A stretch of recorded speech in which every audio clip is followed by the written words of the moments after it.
सबसे बड़ी बात कि ऐसा लगता है कि आमने सामने वादों के लिहाज से एनडीए महागठबंधन दोनों नजर आते हैं।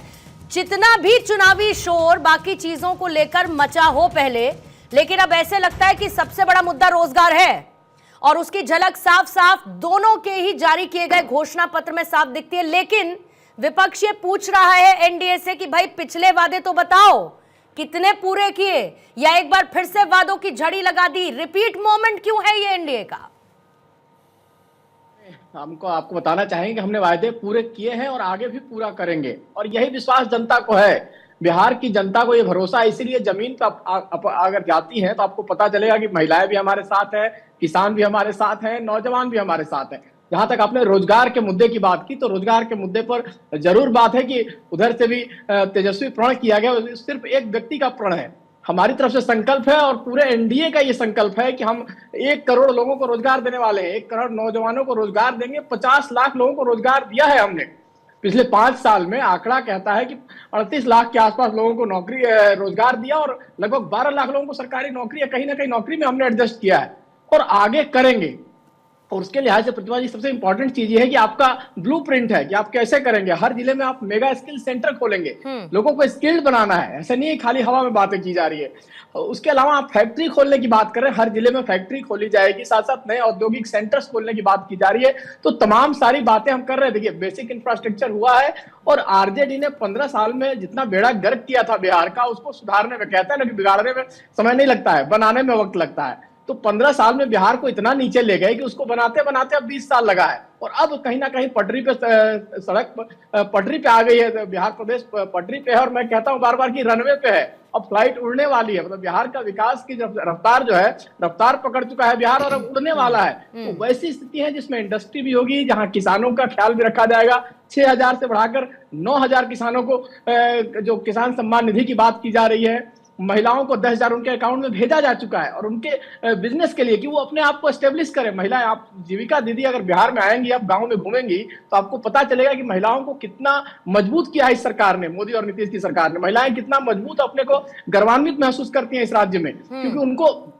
सेल्फ डिपेंडेंट आपने बनाया है, उनको खुद से पैरों पर चलना सिखाया और महिलाओं को तमाम चीजों से आजादी मिली है। इस प्रदेश में आप देखेंगे तो विकास तो हुआ ही है, साथ साथ सड़क है, बिजली है। अच्छी बात है, चुनाव आते हैं, मैं तो कहती हूँ चुनाव आते हैं तो कम से कम लोगों का फायदा हो जाता है, कुछ हो ना हो, और उनके लिए वो फायदा होना बहुत जरूरी है। भले ही कुछ ऐलानों में सिमट कर रह जाए, कुछ जमीन पर उतर जाए, लेकिन कम से कम चुनाव के समय लोगों के लिए कुछ फायदा पहुंचाने की कोशिश तो की ही जाती है जो जीतता है।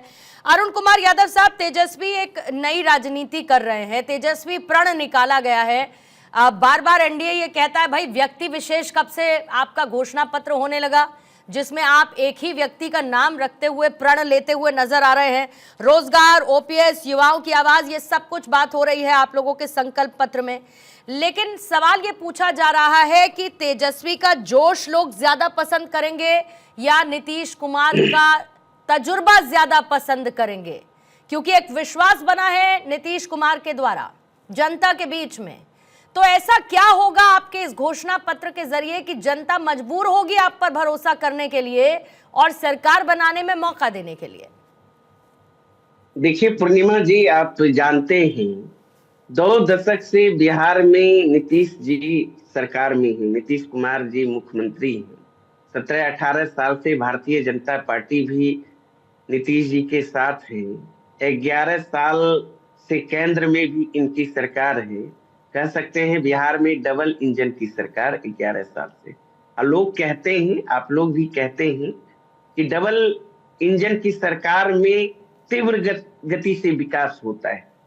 लेकिन जब आप बिहार को देखेंगे 20 वर्षों में बार बार भारतीय जनता पार्टी, एनडीए के लोग लॉ एंड ऑर्डर की बात करेंगे, विधि व्यवस्था की बात करेंगे, हमारी पुरानी सरकार को कोसेंगे, डेवलपमेंट की बात करेंगे। तो 2 दशक में 70,000 से अधिक हत्याएं हो चुकी, 35,000 से अधिक बलात्कार की घटना, 1 लाख से अधिक अपहरण की घटना, 3 लाख से अधिक चोरी की घटना, अन्य वारदात आप छोड़ दीजिए।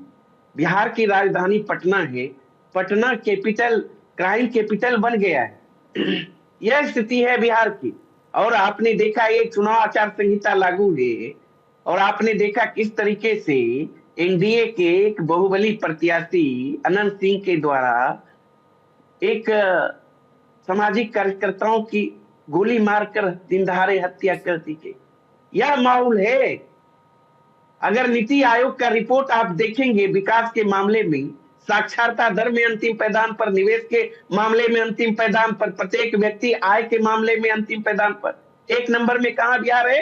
बेरोजगारी में, भ्रष्टाचार में, अपराध में, गरीबी में, भूखमरी में, पलायन में। पलायन का आंकड़ा तो भारत सरकार ने पिछले दिनों राज्यसभा के अंदर कहा, और आपकी सरकार में कितना था ये सब? पलायन कर जाते हैं। आपकी सरकार के समय कितना था? अरे अब मेरी सरकार की बात छोड़िए ना, 20 वर्षों का हिसाब किताब हिसाब किताब तो सबका होना चाहिए ना सर, क्योंकि हिसाब किताब तो सबका होना चाहिए, तो क्यों छोड़ दे?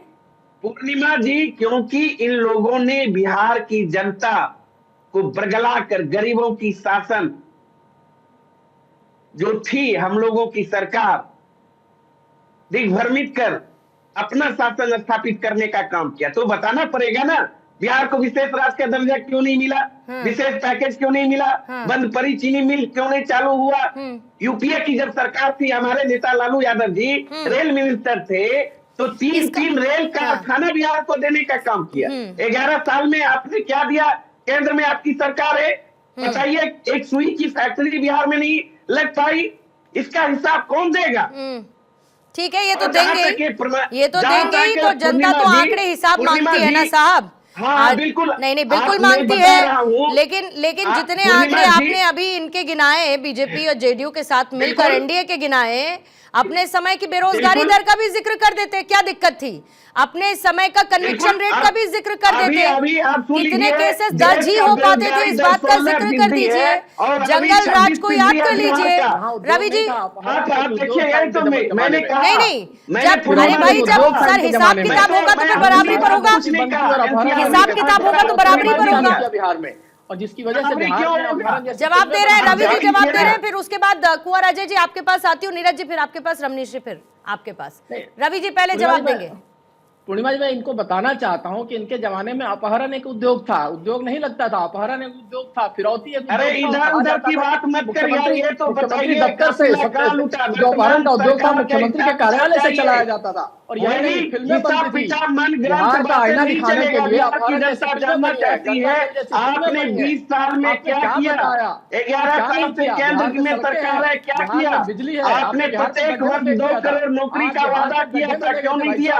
आपने महंगाई कम करने की बात कही थी, क्यों नहीं किया? आपने प्रत्येक नागरिक के खाते में 15-15 लाख रुपया देने की बात कही थी, क्यों नहीं दिया? आपने किसानों की आय दोगुनी करने की बात कही थी 2022 तक, आपने क्यों नहीं किया? ये बताना चाहिए ना। ये हिसाब आपकी वजह से नहीं है, आप इसको फिर से पीछे ले जाना चाहते हैं। जनता नहीं, ठीक है, इधर उधर की बात नहीं, सीधे डेटा पर बात होनी चाहिए। वादे करने में क्या जाता है, 100 भर दीजिए, 150 भर दीजिए, लेकिन जब बात होगी तो फिर आंकड़ों पर बात होनी चाहिए। किसके वादे कितने अधूरे, किसके समय में क्या था क्या नहीं था, हकीकत पर बात होनी चाहिए, तभी तो जनता तय करेगी कि उसे किसे चुनना है और किसको नकारना है।